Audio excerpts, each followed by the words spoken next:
काली माँ ने क्यों रखा शिव जी के ऊपर पैर। प्राचीन काल में राक्षस अपनी तपस्या के बल पर ऐसी शक्तियां प्राप्त कर लेते थे जिनके सामने टिकना देवताओं के लिए भी मुश्किल हो जाता था। राक्षस अपनी शक्तियों का प्रयोग करके आतंक और भय फैलाते थे। ऐसे ही एक घटना रक्तबीज नाम से राक्षस से जुड़ी है। रक्तबीज का अंत माँ काली के हाथों हुआ, लेकिन इस दौरान गलती से माँ काली का पाव भगवान शिव के ऊपर आ गया था। आइए जानते हैं उस घटना के बारे में। एक बार रक्तबीज नाम का एक राक्षस ने भगवान शिव को प्रसन्न किया और उनसे एक वरदान हासिल कर लिया। रक्तबीज को यह वरदान मिला था कि उसका खून जहां भी गिरेगा वहां से उसी के समान राक्षस पैदा हो जाएगा। रक्तबीज को अपने इस गुण पर बहुत अभिमान था, इसलिए उसने अपनी शक्तियों का गलत इस्तेमाल करना शुरू कर दिया।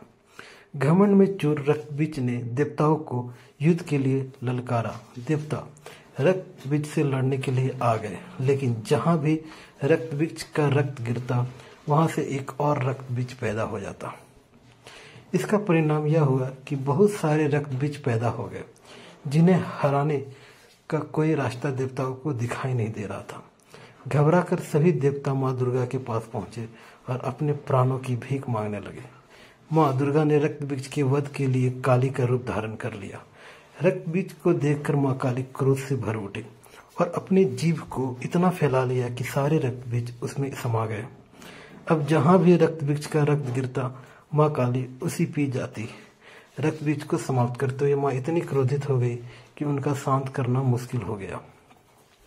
काली माँ का यह रूप विनाशकारी हो सकता था, इसलिए सभी देवता भगवान शिव के पास पहुंचे और बोले कि आप ही माँ का क्रोध शांत कर सकते हैं।